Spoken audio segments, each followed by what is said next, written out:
जो एक बार समाधि में आ गया आदमी, स्थिर समाधि में आ गया और वो चल रहा है, तो उस समय जो आदमी भोग रहा है, जैसे स्थिर है लेकिन अब उसका अपना इंटेलेक्ट नहीं है, अपनी माइंड नहीं है, वो यूनिवर्सल इंटेलेक्ट में चल रहा है, उस समय जो भोग रहा है व्यक्ति, वो क्या वास्तव में वो भोग रहा है या वो भगवान उस टाइम वो भोग रहा है, आत्मा वो भोग रही होती है? क्योंकि अभी भी जो हम भोग रहे हैं वो हमारे थ्रू आत्मा ही भोग रही है, परमात्मा ही भोग रहा है।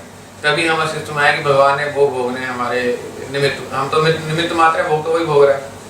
तो इन दोनों भोगने में कि जब भगवान डायरेक्टली हमारे कंट्रोल कर रहा है और एक हमारे अंदर माया के द्वारा भोग आ रहा है, इन दोनों भोगने में जो है हम अंतर कैसे मालूम चलेगा? एक तो अभी हमें थोड़ी वैसे हमें पता है किताबी ज्ञान से कि वो भोग रहा है, उस समय ये हम इस चीज को अनुभव करते हैं कि वो भोग रहा है, हम नहीं है कुछ। इन दोनों भोगने में अंतर क्या है? देखो, ये कहना कि हम भोगते हैं, ये अज्ञान है। हाँ सर, ये हमारे द्वारा वो भोग रहे हैं। और भर्तृहरि जी का एक श्लोक है, उसमें एक ये पंक्ति आती है, भोगा ना भुगते व्ययमेव भुगता। भर्तृहरि जी का ये आता है, भोगा ना भुगते व्ययमेव भुगता। हमने भोगों को नहीं भोगा, भोगों ने हमें भोग लिया। ठीक है, भर्तृहरि जी ने कहा। हम पंजाबी बोलचाल में उनको भर्तृ कहते हैं, भर्तृ, योगी भर्तृ, भर्तृनाथ जी, भर्तृहरि जो है। हाँ जी, भर्तृहरि। इन्होंने कहा हमने भोगों को नहीं भोगा, भोगों ने हमें भोग लिया।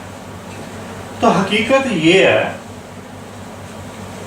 कि जैसे ये चश्मा मैंने पहन रखा है, सामने कोई दृश्य है, जैसे ये एक दृश्य है, मैं इसको देख रहा हूं, किसी पल जाकर अगर हम ये मान लें कि ये जो चश्मा है ना, ये स्पेक्स है, ये इसमें कभी ये ख्याल आ जाए, इंटेलेक्ट आ जाए, इसमें बुद्धि आ जाए इसमें कि मैं देख रही हूं,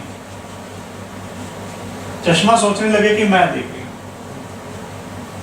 चश्मा नहीं देख रहा, देखने वाला कोई और है। इसी तरह से ये जो जड़ वस्तु है, जड़ वस्तु में क्या हमने गिना? सबसे पहले अस्मिता। अस्मिता जड़ है, उस जड़ से पैदा हुआ अहंकार, जड़ से पैदा हुआ भी जड़ ही है।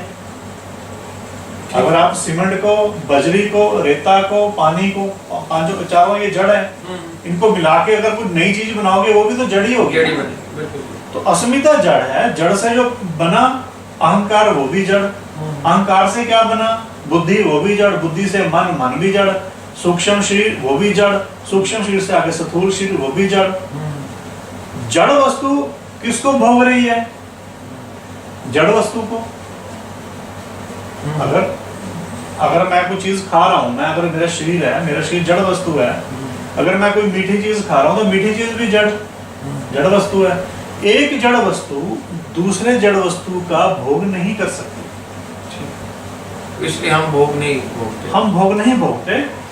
समस्या ये है कि हम ये समझ रहे हैं कि हम हैं, हम ये अच्छा काम कर रहे हैं, हम ये बुरा काम कर रहे हैं, हम ये भोग रहे हैं। जब ये समझ आ जाए, सेल्फ रियलाइजेशन हो जाए कि ये जो कुछ हो रहा है ये त्रिगुण की खेल है, ये त्रिगुण का खेल है जो हो रहा है, हम नहीं भोग रहे।